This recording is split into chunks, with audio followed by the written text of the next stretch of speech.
నమస్తే welcome to local news ముందుగా headlines చూద్దాం మైనార్టీల అభ్యున్నతికి చిత్తశుద్ధితో కృషి చేస్తోందన్నారు రాష్ట్ర minority finance corporation chairman Imtiaz Isaac సంక్షేమ పథకాలను సద్వినియోగం చేసుకోవాలని ఆయన హితవు పలికారు సామాజికంగా ఆర్థికంగా వెనుకబడి ఉన్న మైనార్టీల అభ్యున్నతికి రాష్ట్ర ప్రభుత్వం చిత్తశుద్ధితో కృషి చేస్తోందని రాష్ట్ర minority finance corporation chairman Mohammed Imtiaz Ishaq అన్నారు. ఆయన నిజామాబాద్ అర్బన్ శాసనసభ్యులు Bigala Ganesh Gupta, minority commissioner chairman Tariq అన్సారీలతో కలిసి నిజామాబాద్ జిల్లా కేంద్రంలోని ఆటనగర్ టెలిఫోన్ కాలనీలో గల బైతుల్ మాల్ ఎడ్యుకేషన్ సొసైటీ కార్యాలయంలో నైపుణ్యాభివృద్ధి శిక్షణ కార్యక్రమాన్ని లాంఛనంగా ప్రారంభించారు. రాష్ట్ర మైనారిటీ ఫైనాన్స్ కార్పొరేషన్ ద్వారా 120 మంది యువతలో బాలికలకు వృత్తి నైపుణ్య శిక్షణను అందించి ఉపాధి కల్పించనున్నారు. బోధన్ రోడ్లో గల లింక్ కంప్యూటర్ సెంటర్లో యువత కోసం ప్రత్యేకంగా నెలకొల్పిన కోర్సులను సైతం ప్రారంభించారు. ఈ సందర్భంగా చైర్మన్ ఇమ్తియాజ్ ఇసాక్ మాట్లాడుతూ సమాజంలో ఇన్ని వర్గాల వారి కంటే మైనారిటీలు ఎంతో వెనుకంజలో ఉన్నారని, ఈ విషయాన్ని గమనించిన తెలంగాణ ప్రభుత్వం వారిని ప్రగతి దిశగా పయనింపజేయాలనే లక్ష్యంతో అనేక కార్యక్రమాలు అమలు చేస్తోందని అన్నారు. ముఖ్యంగా విద్యతోనే అభివృద్ధి సాధ్యమని గుర్తించి మైనార్టీల కోసం విస్తృత స్థాయిలో రెసిడెన్షియల్ పాఠశాలలను ఏర్పాటు చేస్తోందన్నారు.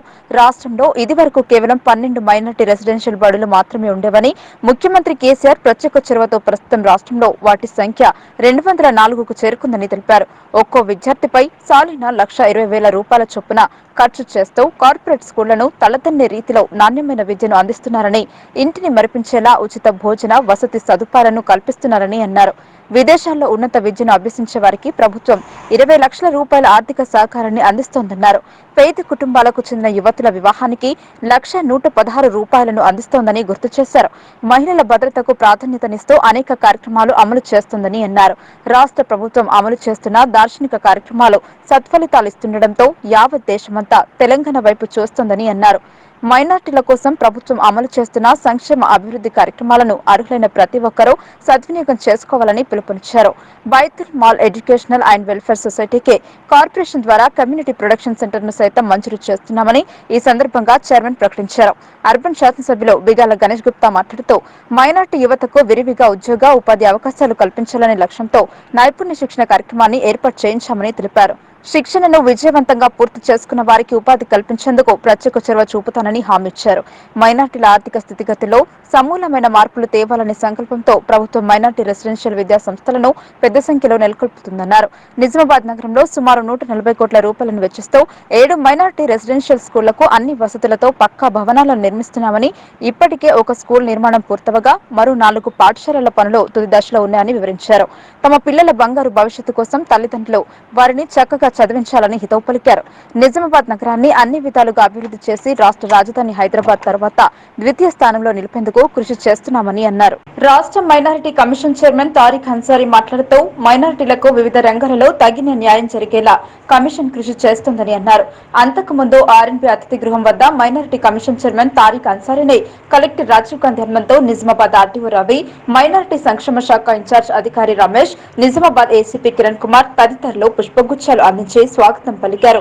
ఈ కార్యక్రమంలో డిప్యూటీ మేయర్ ఇద్రేస్, కార్పొరేటర్లు Shakeel, Quddus, minority finance corporation జిల్లా జనరల్ మేనేజర్ అబ్దుల్ హమీద్, రెడ్కో సంస్థ మాజీ చైర్మన్ ఎస్ఏ అలీం, హజ్ కమిటీ సభ్యులు నవీద్ ఇక్బాల్ తదితరులు పాల్గొన్నారు.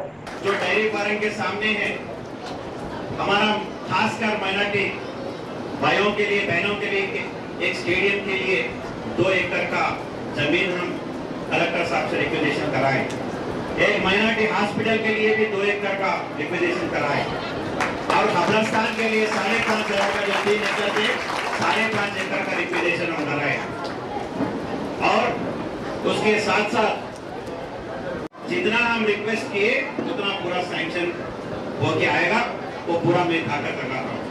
और इसके साथ साथ जैसे ईद के दिन हमारे अफजल भाई हमको माइक में पूछे कि एमएलए साहब से हमारा गुजारिश है कि भाई हमारे जो कब्रिस्तान है उसके लिए 7 लाख रुपए की जरूरत है। एक सेकंड में इतना आवाम वहाँ पे हाजिर थे, मैं नहीं बोल सकता, सोचता हूँ बोल के भी नहीं बोल सकता। मैं 1 सेकंड में बोल दिया कि भाई हम दे देंगे, लेकिन आज सैंक्शन भी कर दिया 7 लाख। और जैसे गुलाम में 26 लाख रुपए की जरूरत है, 29 लाख रुपए हम सैंक्शन कर दिए। और वैसे ही जो बड़ा ईदगाह में एक छोटा कब्रिस्तान है, उसके लिए भी 25 लाख रुपए सैंक्शन किए। जो नागारा में कब्रिस्तान है उसके लिए भी 19 लाख रुपए सैंक्शन किए। खासकर आज मीटिंग हमारा कमिश्नर साहब से माइनॉरिटी ताल्लुक से हुआ, ये सैंक्शन आज हुए। किसी अखबार में लिखते, आप न्यूज में भी पढ़ते, न्यूज में भी बोलते, मैं देखा एक दो बार। केसीआर साहब ने एक बेहतरीन जो तालीमी इनकलाब बर्पा होगा, तो तमाम 200 से ज़्यादा जो अकामती स्कूल सारे तेलंगाना में खुले गए हैं, तो उसकी यकीन हम भी जो है उसकी तशरीह उनके बच्चों के दाखिलों के लिए जो हमारे एमएलए साहब की दिलचस्पी से 6 से ज़्यादा स्कूल यहाँ पर निज़ाम में लाया गया है। तो हमने भी उसके बच्चों की दाखिले के लिए शब और रोज़ हमने मेहनत की है बच्चों के दाखिले के लिए, और अल्हम्दुलिल्लाह बच्चों के लिए बहुत ज़्यादा इसमें दाखिले किए हैं। तो यकीनन आप तमाम को जो है फिर एक बार मैं जो है मुबारकबाद देता हूँ, जो जितने भी स्टूडेंट्स यहाँ पर इस प्रोग्राम के जरिए जो है फ़ायदा इस्तेफादा कर रहे हैं, तो सबको जो है मुबारकबाद देता हूँ। और फिर एक बार जो है जिम्मेदारों का और मेरे दोस्त नबी जरबार साहब का जितनी शायरी मेरे साथ है, फिर एक बार मैं उनका शुक्रिया अदा करता हूँ कि मुझे मौका दिया गया। जय तेलंगाना। నల్లధనాన్ని వెలికి తీయాలన్న లక్ష్యంతో 2016లో కేంద్ర ప్రభుత్వం అప్పుడు చలామణిలో 1500 నోట్లను రద్దు చేసింది. 1000 నోటుకు బదులు 2000 నోట్ను మార్కెట్లోకి తెచ్చింది. ఇటీవల ఈ కరెన్సీ నోటు దర్శనం కష్టమైంది. తాజాగా రిజర్వ్ బ్యాంక్ ఈ నోట్ను రద్దు చేస్తున్నట్టు ప్రకటించింది. నోట్ల రద్దు తర్వాత మార్కెట్లోకి వచ్చిన 2000 నోటుకు సైతం కాలం చెల్లింది. ఎవరి వద్దనైనా దాచుకున్న ఈ 2000 నోట్లను రోజుకు 20,000 చొప్పున బ్యాంకులో లేదా రిజర్వ్ బ్యాంక్ కౌంటర్లో మార్చుకోవడానికి మార్గనిర్దేశనం చేసింది. సెప్టెంబర్ 30 వరకు గడువు ఇచ్చింది. ఈ గడువును పెంచే అవకాశం సైతం లేకపోలేదన్నారు నిపుణులు. రిజర్వ్ బ్యాంక్ తీసుకునే నిర్ణయం క్లీన్ కరెన్సీ అని చెబుతున్నా దీని వెనుక ఏదైనా రహస్యం దాగి ఉందా అనేది మాత్రం తెలియరావడం లేదు. సామాన్యులు వ్యాపారుల వద్ద ఉన్న ఈ నోట్లను మార్చుకోవచ్చు. అలాగే పాన్ కార్డుతో సంబంధం లేకుండా బ్యాంకులో డిపాజిట్ చేసే అవకాశం కల్పించారు. కానీ దీని ప్రభావం పేద మధ్య తరగతి ప్రజలపై ఎలాంటి ప్రభావం ఉండదని జిల్లాకు చెందిన ట్యాక్స్ కన్సల్టెంట్ తన అభిప్రాయాన్ని వెల్లడించారు. అధిక మొత్తం నిల్వ ఉన్న వారు సైతం వారు అకౌంటెంట్ ద్వారా సర్కార్కు చెల్లించే పన్ను రసీదులు చూపించి బ్యాంకులో జమ చేయవచ్చని సూచించారు. రిజర్వ్ బ్యాంక్ తీసుకున్న నిర్ణయం అంతా పారదర్శకంగా ఉందని అభిప్రాయపడ్డారు. ప్రజలు అపోహలకు పోయి ఆందోళన చెందాల్సిన అవసరం లేదని స్పష్టం చేశారు. మొదటి నుండే 2000 నోటుపై భిన్నాభిప్రాయాలున్నాయని పేర్కొన్నారు. గత కొంతకాలంగా మార్కెట్లో కనిపించడం లేదన్నారు. రిజర్వ్ బ్యాంక్ విడుదల చేసిన మార్గదర్శకాలను వివరించారు. రాష్ట్రంలో రెండో అతిపెద్ద మార్కెట్ నిజామాబాద్ వ్యవసాయ మార్కెట్. ఇక్కడ అన్ని విధాలుగా మార్కెట్ చేయడానికి ఇనాం మార్కెట్ గా గుర్తింపు పొందింది. ప్రస్తుతం మార్కెట్ ఆంచర్ విక్రయం జరుగుతుంది. నిజామాబాద్ వ్యవసాయ మార్కెట్ లో ఆంచర్ నిల్వలు దర్శనమిస్తున్నాయి. ఇటీవల కురిసిన ఈదురుగాలులతో కూడిన వర్షానికి మామిడికాయ రాలింది. దీంతో మామిడి రైతులు కాయలను ముక్కలుగా చేసి ఆరబెట్టే విక్రయాలకే వివిధ జిల్లాల నుండి తరలివచ్చారు. ఈ సీజన్ లో ఆంచర్ అత్యధిక ధర 31,000 రూపాయలు క్వింటాలకు పలికింది. ప్రస్తుతం ఆ ధర లభించడం లేదని రైతులు వాపోతున్నారు. తేమ రంగు మారడం ఇతరత్ర కారణాలు చూపుతూ ధరను అమాంతం కిందకు నెట్టేశారు. ఈనం గుర్తు కలిగిన ఈ మార్కెట్ లో ధర నిర్ణయించే అధికారం ట్రేడర్లు లేకపోయినా మార్కెట్ సిబ్బందితో కలిసి దీన్ని కొనసాగిస్తున్నారు. మార్కెట్ కు వచ్చిన రైతులు మాత్రం దిగులుగా ఉన్నారు. ఆశించిన ధర రావడం లేదని పేర్కొన్నారు. మామిడి పూత వచ్చిన నాటి నుండి కంటికి రెప్పల తోటను కాపాడుతున్నా అనుకున్న లాభాలు రావడం లేదని పేర్కొన్నారు. రాజన్న జిల్లా దయచేసి అల్లం అక్కలు మేము మామిడి పూత పూసి నుంచి దాదాపు ఒక 6 నెలలు 7 నెలలు కుటుంబమంతా మేము దానికి సేవ చేస్తాము. ఇంతవరకు దాన్ని పొతం చేసుకొని ఇక్కడ బయటకు తీసుకొస్తే మా రైతులకు తగిన రేటు లేక అల్లాడిపోతున్నాము. ఒకటి ప్రాబ్లం ఏంటంటే కాలం లేక కాలం ముంచేసింది మన వినియోగశాలు చాలా ఇబ్బంది పాలైనాము. ఇప్పటికంటే ధరలు లేక చాలా టెన్షన్లో పడుతున్నాం. మళ్ళీసారి పట్టుకోరాకుండా గతైపోతున్నాము. మా వృత్తి అనేది ఇదే, గుజరాతులకు వృత్తి అనేది ఈ మామిడి పూతనే. ఈ మామిడి పంటలు కావాలి పూత గుజరాత్ది. దీని మీద జీవితం గడుపుతాం కాబట్టి దీని మీద ఒక 2 రూపాయలు పెంచితే మనం తృప్తి పడతామని ఇబ్బంది పడ్డాం. తడిసిపోయి మొత్తం ఉన్నదంతా ఖరాబ్ అయిపోయి మామూలుగా అయితే మొత్తం నల్లగా పడ్డాయి. యంగ్ రైడర్స్ ఏం కథనో భయం ఉన్నాయి.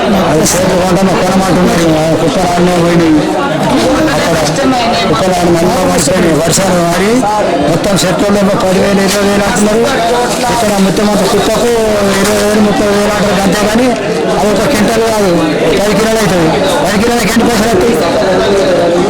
అది క్వింటల్ అయితే కదా నీకు 20,000 వచ్చేది. క్వింటల్ కాదు, అది క్వింటల్ కుప్పకు అది 20,000 అంటాడు. 20,000కు ఏం పైసలు వస్తాయి? 5 వస్తాయి. ఒక క్వింటల్ అయితే కాదు 20,000 వస్తాయి. మీరు 30,000 20,000 అనే పేపర్కి ఇస్తే షెడ్యూల్ మాకు ఏం చెప్తున్నారు అంటే మొత్తం 10,000 15,000 ఇంత పోతున్నాయి, ద్వారా అంత పోతున్నది. నగరానికి చెందిన మాజీ ఎమ్మెల్యే తనయుడు రిటైర్డ్ మోటార్ వెహికల్ ఇన్స్పెక్టర్ నరాల చరణ్ కు చెందిన భూమిపై కొందరి కన్నుపడింది. 9 ఎకరాల స్థలంలో 3 ఎకరాలు విరాళమిచ్చారు. కానీ కొందరు మిగిలిన భూమిని అమ్ముకోకుండా అడ్డుకుంటున్నారని తెలిపారు. నగరంలో ఏర్పాటు చేసిన మీడియా సమావేశంలో శివచరణ్ మాట్లాడుతూ దర్పల్లి మండలం సల్లగర్గ గ్రామంలో సర్వే నెంబర్ 121, 135, 133, 192, 278, 326, 245, 335లలో 9 ఎకరాల భూమి ఉంది. ఇది వారసత్వంగా వచ్చిన ఆస్తి. ఉద్యోగరీత్యా నిజామాబాద్ లో స్థిరపడటంతో ఆ భూమిని కౌలుకు ఇచ్చారు. 3 ఎకరాలు గ్రామ అవసరాల కోసం విరాళం చేశారు. మిగిలిన 6 ఎకరాలకు సంబంధించి అన్ని రకాల ఆధారాలు ఉన్నా కొందరు భూమిని విక్రయించకుండా అడ్డుకుంటున్నారని తెలిపారు. దీనిపై అధికారులకు ఫిర్యాదు చేసినా స్పందన లేదని తెలిపారు. స్పందించి తమ భూమి తనకు లభించే విధంగా చర్యలు తీసుకోవాలని కోరారు. ఈ మీడియా సమావేశంలో సమాచార హక్కు చట్టం పరిరక్షణ కమిటీ అధ్యక్షులు ఆది ప్రవీణ్, ఏర్ల శేఖర్, సతీష్ పలువురు పాల్గొన్నారు.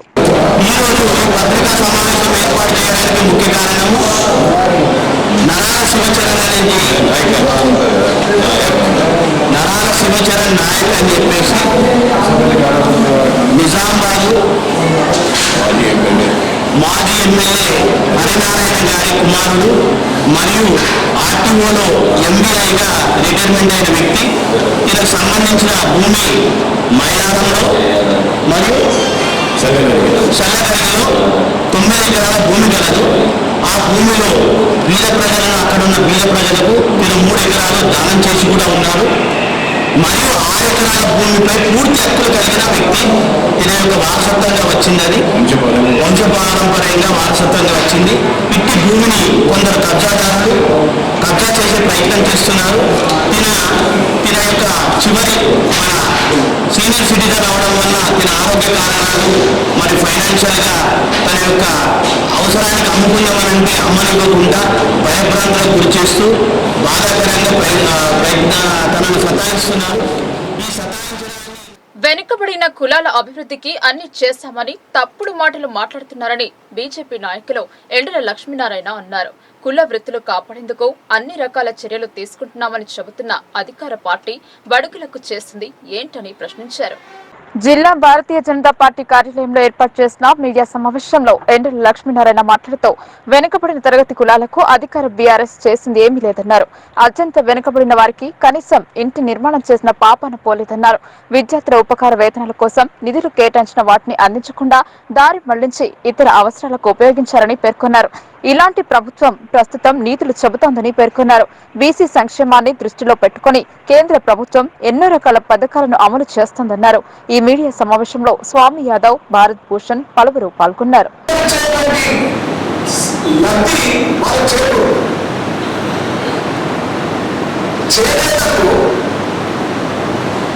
సబ్సిడీ కేంద్రం ఇస్తుంది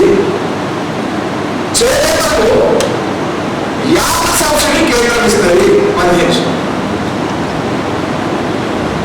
చేనేతకు మరి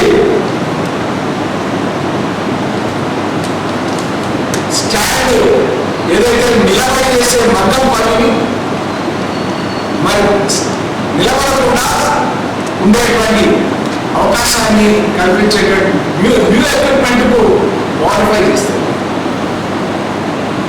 కొన్ని మొక్కలు, కొన్ని రకాల వీటన్నిటికీ ఎంఎస్ఎంఈ కింద ఈ స్టేట్ గవర్నమెంట్ రికగ్నేషన్ ఇవ్వాలా? దురదృష్టం ఏంటంటే ఎంఎస్ఎంఈ కింద ఈ స్టేట్ గవర్నమెంట్ ఐటీ కార్డు కూడా ఇస్తలేదు.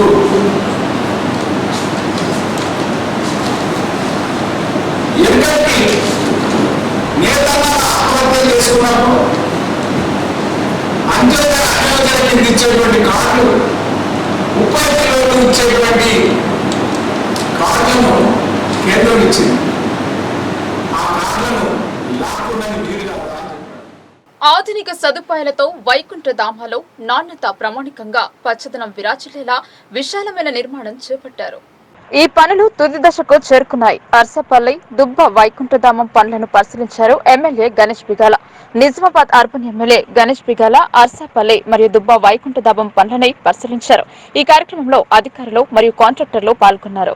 వార్తలు ముగించే ముందు హెడ్లైన్స్ మరోసారి. ఈ వార్తలు ఇంతటితో సమాప్తం. తిరిగి ప్రసారమయ్యే వార్తల్లో మళ్ళీ కలుద్దాం. అంతవరకు చూస్తూనే ఉండండి మీ లోకల్ న్యూస్. మన ఊరు మన వార్త.